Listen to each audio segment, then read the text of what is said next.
Assalamualaikum warahmatullahi wabarakatuh. Halo Sobat Adi, ketemu lagi di video pembelajaran Sistem Informasi Akuntansi. Kali ini kita akan membahas sebuah contoh kasus mengenai pengendalian internal di dalam siklus pengeluaran kas. Langsung saja, mari kita simak penjelasan berikut ini.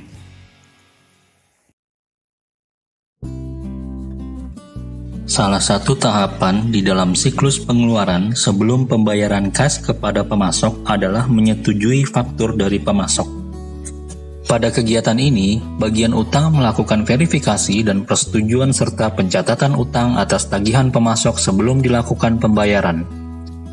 Kegiatan menyetujui faktur dapat kita lihat pada gambar flowchart berikut ini. Kegiatan menyetujui faktur pemasok melibatkan 5 entitas, yaitu bagian pembelian, pemasok, bagian penerimaan barang, bagian utang, dan bagian gudang. Kegiatan ini diawali dengan adanya pesanan pembelian yang dilakukan oleh bagian pembelian. Atas pesanan pembelian tersebut, bagian pembelian mengirimkan salinan dokumen pesanan pembelian kepada bagian penerimaan barang dan bagian utang. Bersamaan dengan diterimanya barang, petugas di bagian penerimaan barang akan melakukan pencocokan nomor pesanan pembelian yang tertera pada dokumen packing slip dari pemasok dengan dokumen pesanan pembelian dari bagian pembelian untuk memverifikasi bahwa barang benar telah dipesan. Petugas penerimaan kemudian menghitung jumlah barang yang dikirim.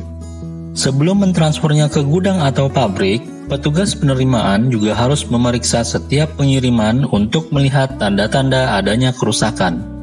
Setelah melakukan pemeriksaan, petugas penerimaan membuat laporan penerimaan barang yang mendokumentasikan detil-detil mengenai setiap penerimaan, termasuk tanggal diterima, pengirim, pemasok, dan nomor pesanan pembelian. Untuk setiap barang yang diterima, laporan ini menunjukkan nomor barang, deskripsi, unit ukuran, dan kuantitas. Laporan penerimaan juga berisi ruang untuk mengidentifikasi orang yang menerima dan menginspeksi barang, serta penjelasan mengenai kualitas barang yang diterima. Laporan penerimaan barang dibuat dalam rangkap 3. Lembar pertama bersama dengan barang yang diterimanya dikirimkan ke bagian gudang. Lembar kedua disimpan di bagian penerimaan dan diurutkan berdasarkan nomor laporan. Dan lembar yang ketiga dikirimkan kepada bagian utang. Selanjutnya, bagian utang melakukan pencocokan data yang terdapat pada dokumen pesanan pembelian yang dikirimkan oleh bagian pembelian dengan dokumen invoice atau faktur dari pemasok. Kemudian, melakukan pengecekan akurasi perhitungan pada invoice. Apabila data tidak akurat, bagian utang akan mengembalikan invoice kepada pemasok. Sedangkan, apabila data telah akurat, bagian utang akan menerbitkan cash disbursement voucher dan menyimpannya dalam file voucher terbuka bersama dengan dokumen pendukungnya, yaitu pesanan pembelian dan invoice dari pemasok. Prosedur persetujuan faktur dari pemasok yang digambarkan pada flowchart tersebut mengandung kelemahan yang berpotensi menyebabkan ancaman pada perusahaan. Untuk itu, kita diminta untuk mengidentifikasi A. Aliran dokumen apa yang seharusnya ada dan menyempurnakan flowchart tersebut. B. Apa ancaman potensial atas prosedur sesuai flowchart tersebut. C. Bagaimana prosedur pengendalian untuk memitigasi atas ancaman tersebut. Sebagaimana kita ketahui bahwa dalam melakukan pencocokan data faktur pemasok dapat menggunakan 2 cara, yaitu pencocokan 3 cara dan pencocokan 2 cara. Di mana kedua cara tersebut sama-sama menggunakan laporan penerimaan barang sebagai dokumen pembanding. Pada pencocokan 3 cara, dokumen yang saling dicocokkan adalah salinan pesanan pembelian dari bagian pembelian, dokumen faktur pemasok, dan laporan penerimaan barang. Sedangkan pencocokan 2 cara menggunakan dokumen pembanding, yaitu salinan pesanan pembelian dan laporan penerimaan barang.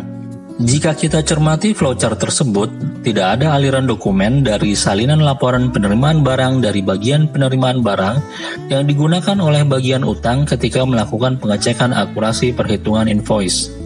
Untuk itu, kita perlu menambahkan anak panah dari dokumen laporan penerimaan barang ke proses cek akurasi perhitungan invoice. Apa ancaman potensial yang terjadi apabila tidak ada aliran dokumen laporan penerimaan barang ke proses cek akurasi perhitungan invoice, pencocokan 3 cara antara salinan laporan penerimaan barang, salinan pesanan pembelian, dan faktur pemasok dimaksudkan untuk memastikan bahwa kuantitas pada ketiga dokumen tersebut sama. Apabila laporan penerimaan barang tidak diperhitungkan dalam proses cek akurasi perhitungan, maka ada potensi kesalahan atas tagihan faktur yang disampaikan oleh pemasok. Laporan penerimaan barang sangat dibutuhkan karena sangat mungkin terjadi ada perbedaan kuantitas barang yang diterima dengan jumlah pesanan pembelian atau faktur dari pemasok. Kesalahan ini tentu saja akan merugikan perusahaan yang harus membayar tagihan sejumlah barang yang tidak diterimanya.